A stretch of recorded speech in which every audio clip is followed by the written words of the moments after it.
We got the one only Havoc from Mobb Deep on the line. Big round of applause. Havoc, what up, baby? MOBB. Yo, what up, Sway? What up, Heather? What up, One of the Sam? best voices in the game, bruh. Always. Yeah, man. We got Rich Nice too. Rich Nice on the line too, man. I told him you was calling in. What up, Havoc? Hey, What's good? I've been seeing you do the rounds, man. 25-year anniversary. Man, I kind of, it's incredible with you guys, this legacy you've created, and it's been through a lot to get here when you think about all the albums y'all put out.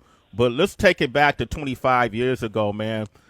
I feel like I want to know what was going on in Queensbridge at that time. It just seemed like it was just a circus, like it was a movie every single day in Queensbridge. Who were the artists at that time that had already made their mark and just kind of got y'all excited about being artists from Queensbridge? Number one, number one, Nas, you know what I mean, because they had the projects on fire. Mm-hmm. So to see that, the Illmatic, you know what I mean, to try to, be inspired by anything, that was definitely one of them. And, B.I.G. and, the Wu-Tang. So at that time, man, the level of, product that was coming out from the hood was crazy, man. Yo, what was it like Cormega and AZ and Tragedy and, all of these people? Like, were people just walking around? Y'all was bumping into each other at the deli? I mean, what was it like? It was definitely like that because, dudes were still in the hood.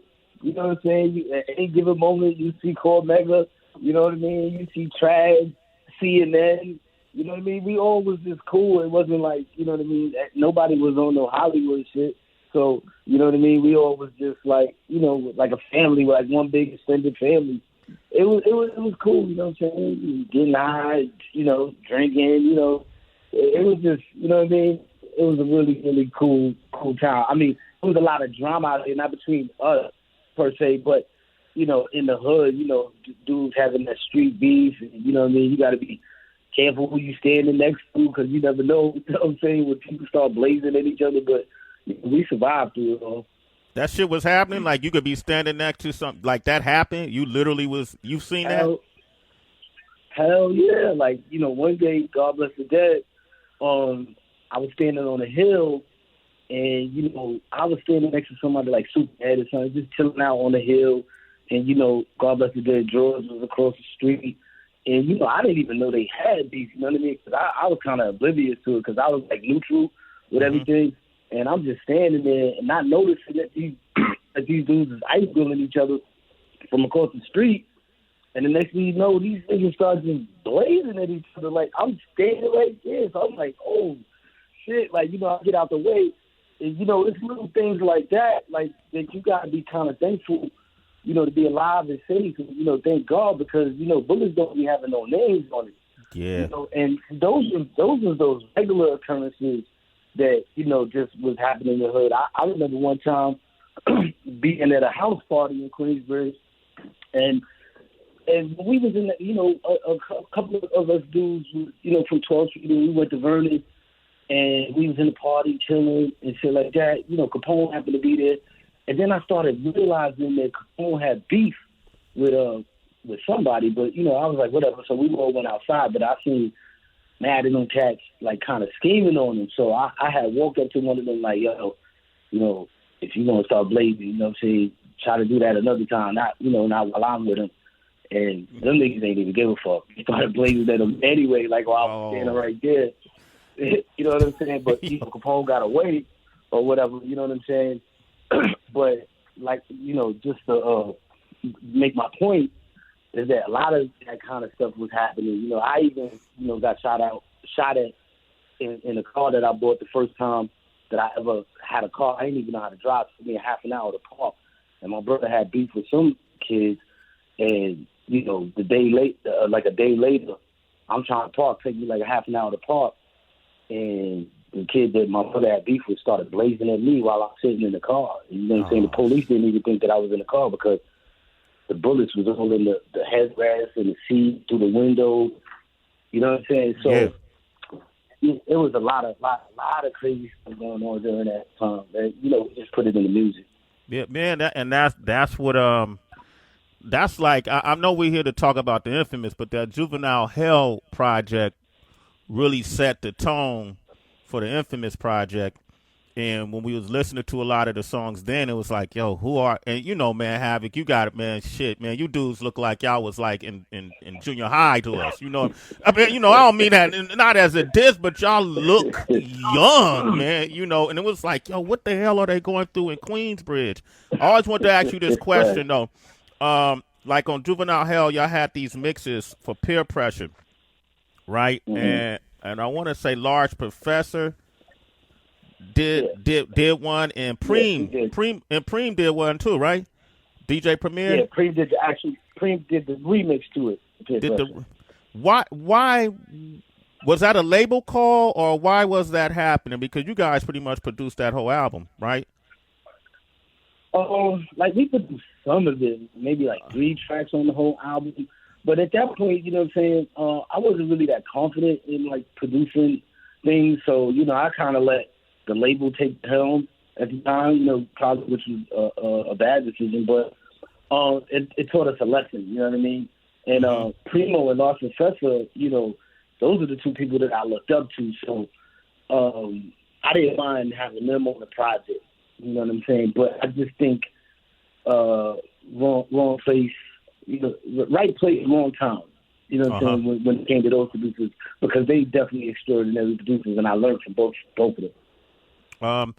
Let me ask you this. 1995, it was like y'all had better clothes now. Y'all had better videos. The headbands didn't look like you wore it all week. Wow. No, I was there, Tracy. Heather was there. We was all there. And, I said, Havoc know what I'm talking about, man. The whole game stepped up. Now y'all on Loud Records with Steve Rifkin, and Shook Ones 2 came out. Now, right, man, when that song came out, because I was telling you, I sent you a text. I was talking to Big Horse about it. The way he described it was like this was the anthem for Queensbridge, and it breathed life back into Queensbridge. What was it like from your perspective? From my perspective, I was just on cloud 9, you know what I mean? To have people, the hood supporting us the way it did. And, I didn't get a chance to see too much of the effect of that on the project, because immediately, they put us on a promo tour, to promote the album. But, when I got back around and just seeing all the love that we was getting, it was just unbelievable. Was it a time that you remember when you first performed it in Queensbridge or around Queensbridge? What can you recall a night when that happened, or just a particular night where y'all performed it and it just was mayhem? Man, it's so long ago, I can't even remember a particular time that we performed in. Because we barely performed in Queens, like, you know what I'm saying? It was always somewhere in Manhattan, you know what I mean? But when we performed it, fights started breaking out. So, I kind of figured that, something was up with this record. You know what I mean? Heather, was that a grunt you just had? Nah, I'm laughing, because obviously being married to somebody from Queensbridge, like, I gotta hear it all day, like, no matter what. I could wake up on Sunday playing gospel, and then Shook One's gotta come on. It's like, it don't matter, because Horse will just remind you, like, yo, man, you don't know, the Bridges over had us in a bond, and then Nas brought the shorties to the hood, but fuck that, having them reminded everybody that it's thugging, we thugging out here, and it brought us back to a different place. So I gotta hear Shook Ones at least 8 times a week. Like, I gotta be reminded that the bridge still stands. It's 96 buildings and Wongs, and I gotta hear about the I gotta hear about everything. So love and respect to you, always, and thank you. But what's interesting though, I mean, because me and Horse, we've been married for so long, and then been together for over 20 years. So at this point, you know, hearing so much about Queens, what I find interesting though, Have, is like y'all being from the same place. Why is it though that like a lot of rappers from the bridge though actually go at each other so much? Because me being from Jersey rappers don't beef with each other. Like you will never hear Redman beefing with Lords of the Underground or Tretch and Redman beefing, or me going at Lauryn Hill or Latifah. We don't. Jersey artists kind of stick together, but y'all from Queens rappers go at each other. Like it's crazy. In particular, the bridge. What's that about? If I could sum it all up, I would say like this. First of all, number one, Queens is like a borough in itself. You know what I'm saying? Or a city. You know what I mean? So, and plus, the level of skills that you know, Queens artists have makes us really combative and competitive against one another. You know what I mean? So we don't look at it like, oh, you know what I'm saying? That's like, oh, that's my fellow Queens nigga. We be like, nah, we got to go at him. Like, you know what I mean? And so I believe we don't care if you from Queens, but I believe once we're outside of Queens, like sometimes we might, you know, that brotherhood might be there, but when we in Queens, we like, man, fuck you. You're like, you know what I'm saying? What's good? Like, you know what I'm saying? It's true, because y'all would be so deep at a show too. Like, it's like, they could be beefing in the hood. This was just my perspective. Like, they could be beefing in the hood, but then they got a show at the tunnel, and 90 people be with them. It's like, how is more? They got 90 people with them trying to get in. Yeah, and let me tell you this. There's been times when we performed and we had those 90 people with us, and some of those people have beef with each other. You understand? And if one of them, no real story. And when one of them got into a fight and getting beat up by another neighborhood, the people that have beef with each other come in and help the other one.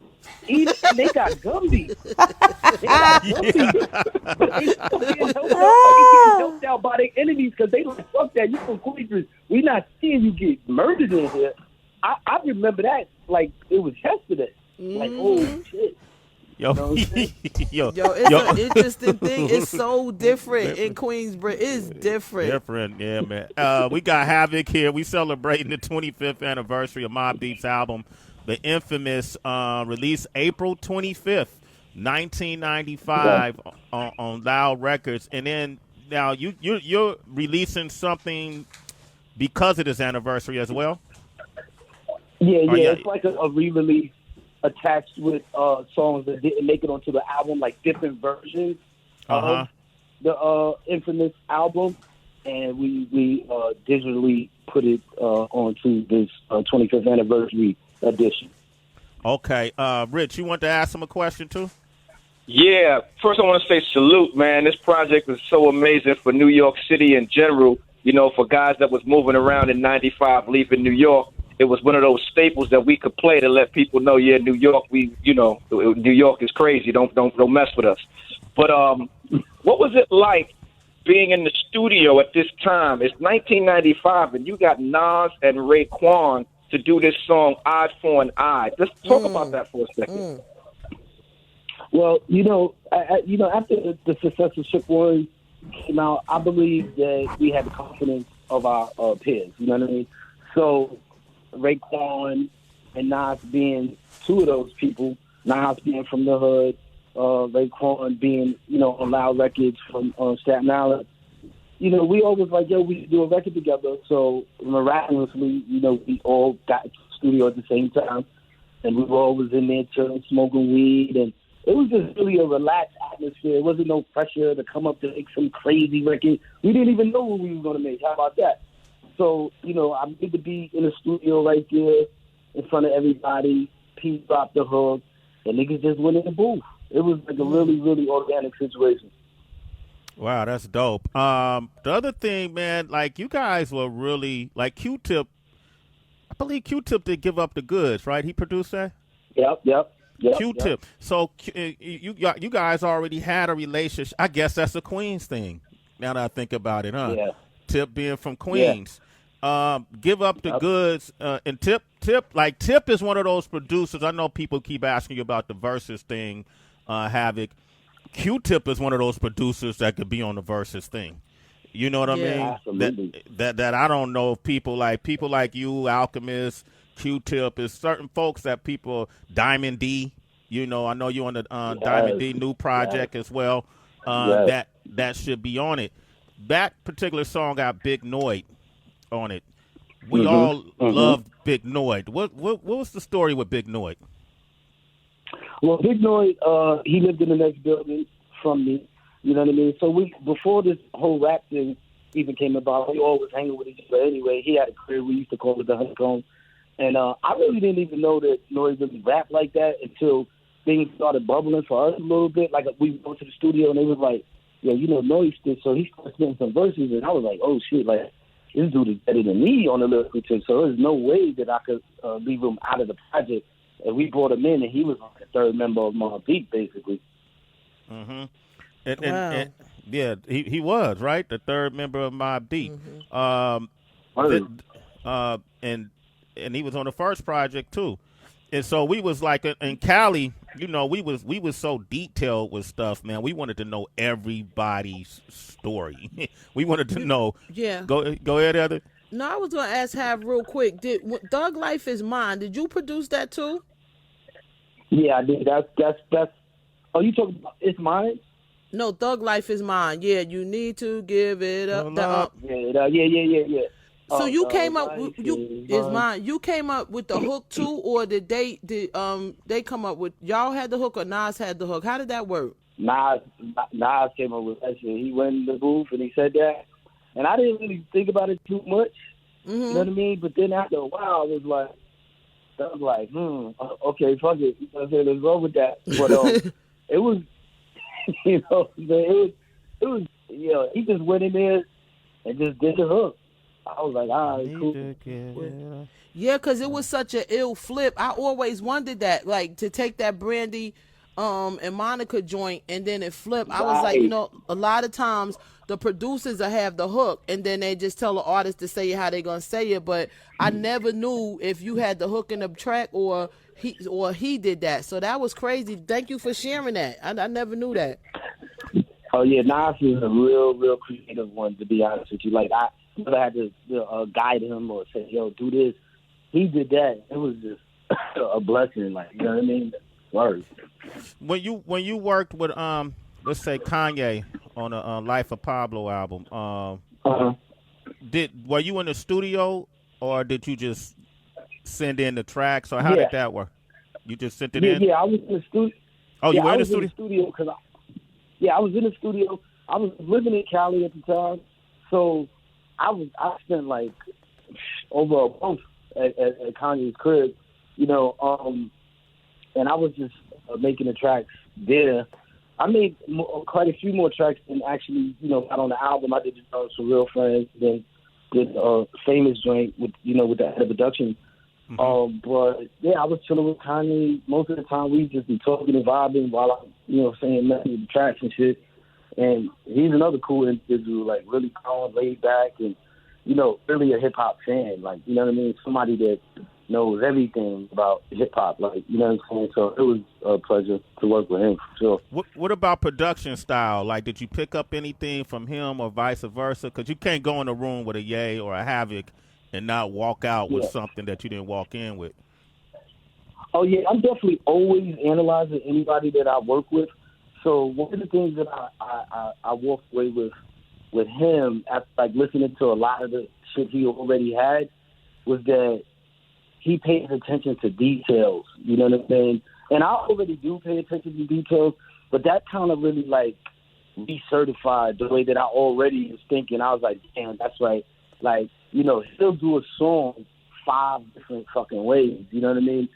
And that's special. Like, 'cause I'm like, the first version is dope, you know what I mean? So, you know, I kind of walked away with the sense of, like, you know, I'm doing something right because he was on that same path.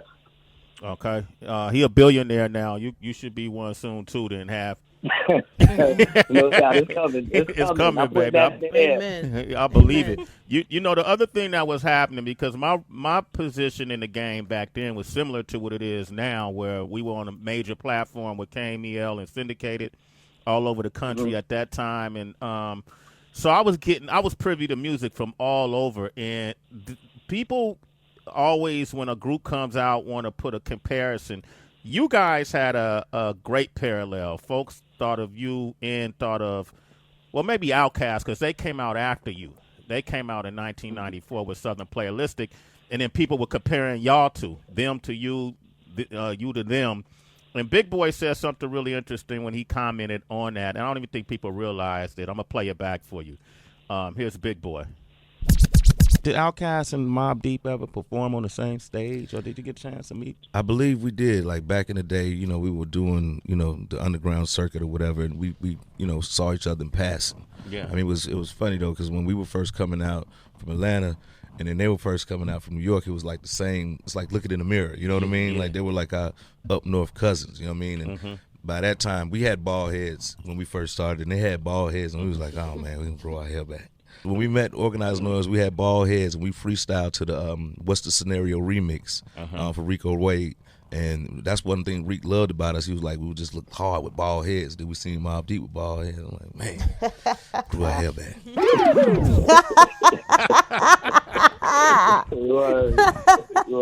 Did you know that, Havoc?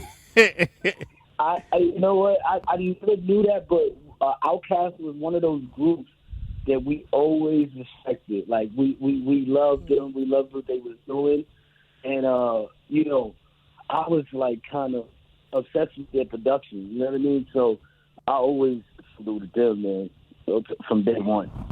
Wow, we got Havoc from Mobb Deep on here. Tracy G, I know you excited to have him on. You've been buzzing all morning.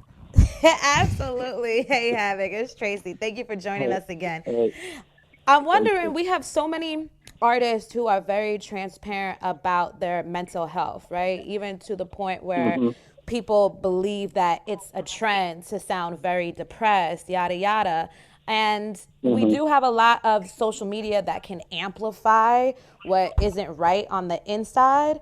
I wonder, though, throughout your career, going back to the 90s to the early 2000s, did you ever experience anxiety back then? Oh, man, like big time, you know what I'm saying? Because I'm a real introvert, you know what I'm saying? So it was kind of ironic that I chose this career, you know what I mean, where I had to always be around a lot of people and this, that, and the third, because, you know, I suffer from social anxiety, you know what I mean? And I had to learn how to deal with that. And I've been dealing with that since a kid, you know what I mean? Like, when I get in public, I get awkward and clam up. But, you know, I just learned how to deal with it. You know what I'm saying? I never really expressed that to people.